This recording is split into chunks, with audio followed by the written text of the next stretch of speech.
Hello there, everyone. Today is Wednesday, September 19th, 2018. I am holding off on the usual walk and talk this week from Auburndale because we have a big development going on in the New York State Senate, and I'm hoping my endorsed candidate in District 11, Vicky Palladino, is paying attention to this because I have mentioned to her about Elaine Phillips, who she might be working with if she does get elected to the state Senate come November. So I'm hoping her or anybody from her campaign team is watching this because pretty much in District 11 we are served by Auburndale and Murray Hill train stations, along with the Bayside and Douglaston train stations, of course. So pretty much what I'm going to discuss to her and everybody else in this video, including my fellow mass transit advocates, Matt Camper, Jason Anthony Pinero, Pine Power Allied, sort of, even though he really doesn't talk about mass transit that much, but he does on occasion. Pretty much, I wanted to talk about this yesterday, but so much went down, and I figured today would just be easier to plan out this video that, you know, I could talk to you all about what's going on with the New York State Senate. And quickly, I'm going to mention Elaine Phillips here. In the description below, I'm going to leave you all a SoundCloud link for you all to listen. Elaine Phillips did an interview yesterday with the Long Island news station 103.9 FM, WRCN Radio. You all can listen to that in a different tab or wherever you can listen to your SoundCloud files. But we're now going to read these two articles I pulled up from Newsday. Todd Kaminsky, if you don't know who he is a Democrat, but he's actually on the Republican side, believe it or not. And you may be thinking, well, what does Todd Kaminsky have to do? He pretty much is representing the South Shore of Long Island. Well, for starters, he is part of this. So let's read this article. So in the article, it says that Long Island Railroad should not hike fares until service improves. And this is what we want to see in our district, is that sometimes the Port Washington branch has its issues. And we've had our issues on the Port Washington branch this year. We used to get the best service. We used to get the half-hourly service at Auburndale, Murray Hill. How come in our district, why is Bayside and Little Neck and Douglaston get half-hourly service, and yet Murray Hill and Auburndale doesn't?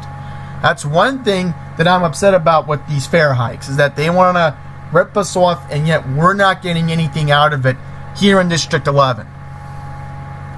So I'm just making sure you all understand that. So pretty much it says, a group of legislators, pretty much the Republicans in the state Senate, including Elaine Phillips, propose a commuter fund instead that the railroad control from its if it will meet specific performance goals. The MTA says it is investing record amounts in the Long Island Railroad to improve service. So here's what the article said from yesterday. Republican elected officials are calling on the MTA to hold off on a planned fare increase next year, which will be 2019, for the Long Island Railroad until the railroad service improves. Now, this is what I want to bring up to Vicky Palladino if she is watching this, or anybody else from her campaign. And maybe this is for some people who are first learning about this too, not just my candidate who I'm endorsing. But the story goes right here. These fare increases are supposed to go up. All right, these fare increases are supposed to go up in March. Okay? I'm going to tell you all that right now. It's supposed to happen in March. And Matt Campa, who is an insider for all this stuff, has told me that they were planning a fare hike meeting at the MTA building in Manhattan sometime right before Christmas. That's what he told me. Nothing is official yet from what he told me. But I will tell you this right now. And I'm going to tell everybody this. We've been on the same fare table since March 19th of 2017. Now, that is very important to bring up here. And, I just don't want the fares going up in general. And I agree with these senators that, we should not get our fares increased. So, this happened at the Bethpage station. A group of GOP state lawmakers called for a stop to the planned 4% increase on fares next year and proposed instead the creation of a commuter fund that the railroad could draw upon, but only if it achieved specific performance goals. The proposal comes as commuters have endured a litany of delays, cancellations, and other challenges that have contributed to the Long Island Railroad being on pace to having its worst annual on-time performance in 19 years. We'll pull up this article. I'll put it in a new tab right now. We'll do it here. Now, go over the timetable again so we all understand the perspective of the Port Washington branch, because that's what we're going to highlight today. Because again, this is a very important election in District 11, and I want people to be informed about the issues, and this is one of them right here. So, if you haven't heard, the railroad's facing its worst on-time performance in 19 years. And I will tell you right now, from my experience taking the Long Island Railroad this year, I've maybe only had two problems minor. One problem was the issue in Hicksville when I did the summit with Matt Camper and Pine Power. That was one of the issues. That my train on the Ronkonkoma branch was screwed because of single track territory due to the double track project. Another issue was the train pulled in late to Jamaica. This was I'm correct. Yeah, this was on the Babylon branch when I came from Belmore. So that's pretty much two issues I've had on the railroad. In the trains, I will tell you again, I had control room unlocked and flickering lights on M3s. That's pretty much how my year on the railroad's been. Oh, and not to mention me standing like an idiot on the platform at Penn with a laptop case. That's pretty much my year on the railroad so far. Okay, so I want to point this out to everybody, and I'm going to highlight this right now. And I'm sorry for rambling. I'm just making my point about my year at the Long Island Railroad so far. Alright, so here we go. This is also going to include fares and tolls by 4% early next year. So it looks like maybe the Whitestone Bridge, the Frog's Neck Bridge, the tolls are possibly going to go up too. This would be the 7th fare increase since 2008. That's not good. I would hate to see my dad's tolls go up if we're going into Delmarva and we're coming from the Frog's Neck, Whitestone, or RFK Bridge in general. So this would be the 7th fare increase in the past 10 years. Here is what State Senator Elaine Phillips said, and I will quote. She authorized the Senate version of the proposed bill. In no other business would you continue to have to pay more as quality and service declines. The Long Island Railroad must be held accountable for poor service, and that's what this legislation does. Under the proposal, New York State would take $60 million from litigation settlements with banks and use to create a fund that the LIRR could access if it's achieved its on-time performance goal of 94%. Pretty much, they have not met that goal, alright? That goal has not been met in a very long time. Very long time. And I will tell you that right now. It hasn't been met in years. And you know who to point the finger at, everyone. Previous administration, and of course the executive vice president, who we have right now, which is of course Elisa Pica. That's right, Vicky. If you're watching this video, you're going to have to deal with these people, because that's what the responsibility of a state senator does. So I'm just bringing this up now. So let me read this other stuff as well. The bill would also require that the LIRR see a 5% increase in its annual customer service satisfaction rating to tap the fund. When the LIRR last released its customer satisfaction rating, back in March, it scored 77%, its lowest grade since the railroad begun using a percentage scoring system back in 2009. And remember, the on-time performance was great. Under. And we're all going to say her name right now. The Deputy County Executive of Nassau. That's right, Helena Williams. So, pretty much this railroad has gotten worse. And again, we all point the finger at Andrew Cuomo. He forced Helena Williams out. That's why we're seeing this mess even today, because of the railroad's bad management. In a statement, MTA spokesman Joe Weinstein said the agency is investing $6 billion to completely modernize the LIRR for riders, including through the construction of the second track on the LIRR main line in Suffolk and a third track in Nassau County. And also, they don't mention, yet again, that we're waiting patiently. We are all waiting patiently to finally get the East Side Access work done, so we can finally get Long Island Railroad service into and out of Grand Central Terminal. To see what else we got over here. MTA officials have said they need money guaranteed for regular fare increases to remain financially stable and afford future budget deficits. Senate Majority Leader John Flanagan said that even without the fare increase or another funding source, the MTA has enough money right now to reverse the Long Island Railroad's failing service. And I'm laughing at this because literally, again, this is basic railroad management 101. This is basic, again, this is what happens when, again, you literally have incompetent people, and again, it's Elisa Pica, who literally just sits on her butt all day and pretends that she's in La La Land and is not lucid about the mess at Hicksville, which, again, that's another story for another day. But the point is,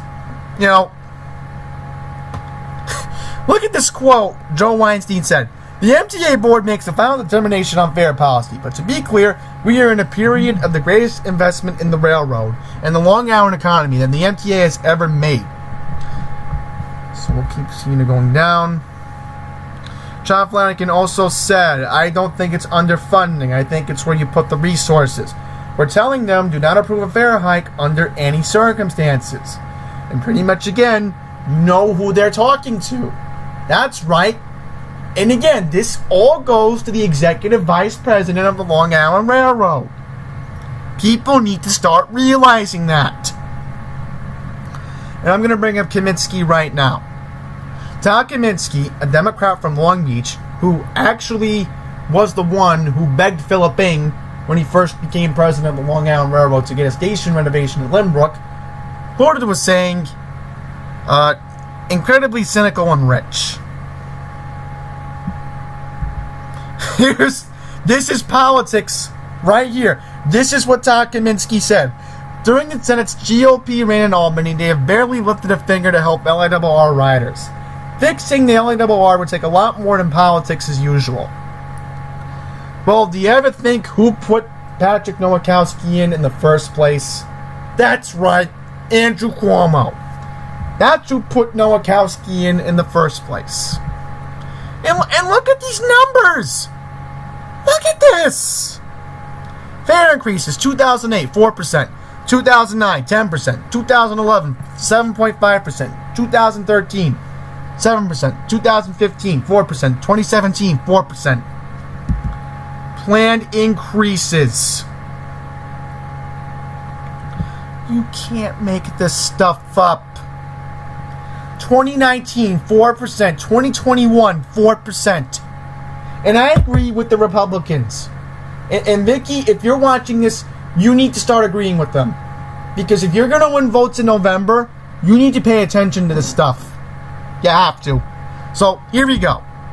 Here we go with the numbers. I'm going to pull them up right now. So, let's find Port Washington branch. Can we find it?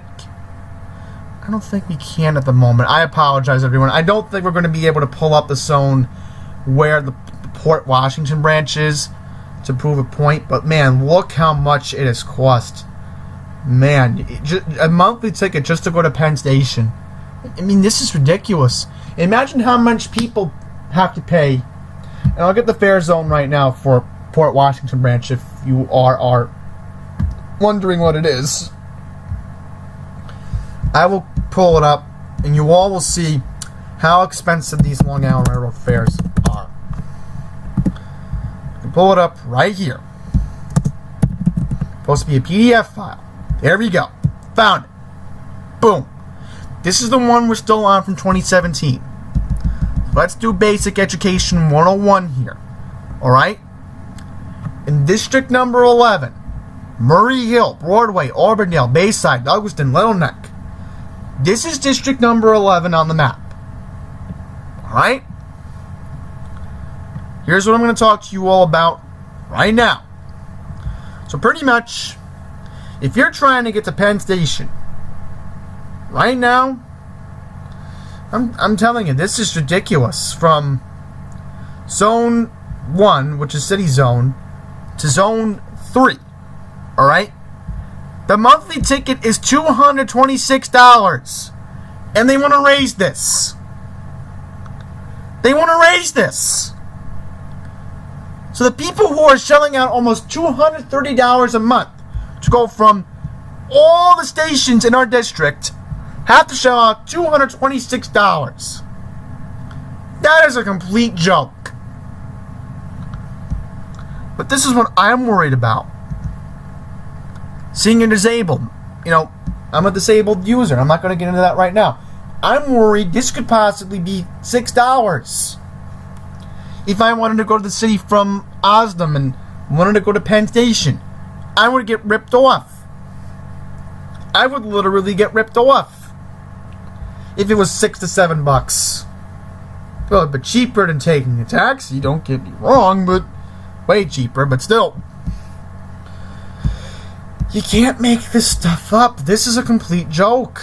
I mean, these other people on Long Island, they have to shell out more, don't get me wrong, but $226. That is a big difference. And look at this. The Babylon branch has to pay the same amount too. So you look at these numbers, they have to make you take Tylenol or something to get rid of your headaches, or Advil or Aleve or something. Alright? This is just crazy. It really is.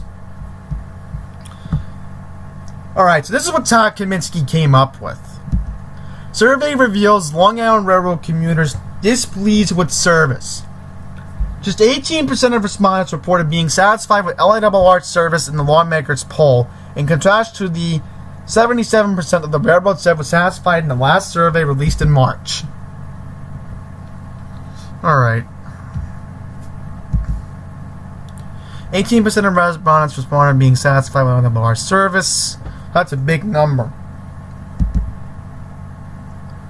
This is just crazy. I do not want to go into the same old BS Lotus giving us. You know, it's repeating the same thing. Pretty much the numbers don't lie. If you're other state senators asking people in this district in Long Island how, if you want my opinion overall of Long Island Railroad, I'm going to say this now. Normally, when you take the railroad, it's always the Ronkonkoma and Huntington Port Jefferson branches that have problems. And this is what I had noticed the majority of 2018 and the end of 2017. Usually the Babylon branch will have a few problems here and there, but Port Washington branch normally runs. Rarely has a problem unless it's something weather-related or a signal problem. But normally it runs. Normally it runs. Let's take a look at the numbers again, because these numbers don't lie. These numbers don't lie. pretty much the Port Washington branch on-time performance numbers have gone down by 5%. So we have to be very worried about that. What's going to happen if the Port Washington branch keeps getting neglected? It's a possibility we are on the verge of that. We are on the complete verge of that. So, once again, Vicky Palladino, maybe even John Liu, if he's watching this, you need to look into this. Alright? Your colleagues that you might be working with are going to ask you to vote on any referendums in 2019 when you take office. You need to get educated on this. It's a very important issue. The Port Washington branch, again, is in our district. And another thing I want to bring up. If you go to Auburndale, most people find parking, which is another reason why, and I've been to Auburndale just to do some rail fanning. Normally when people go into Penn Station, normally the people who are going over the Penn, they crowd the platform. It's usually a busy station. And that's what I want to see. I mean, something's good in that area, but still, we have to pay attention now before it gets worse. So, that's where I'm going to conclude this video. I had to do this, and again, I couldn't bring it up yesterday because I was just stressed out from what happened to me yesterday, but, yeah. We all need to agree with these politicians, because if we don't, they're not going to help us, and maybe we're not going to cap the fares next year, because we need to. We need to. Otherwise, there's going to be hell to pay for 2 years. And I don't want to see it happen. And neither should you if you take the Long Island Railroad. Or if you know somebody who rides the railroad daily or weekly or monthly. Thank you for watching. Until the next video, please take care.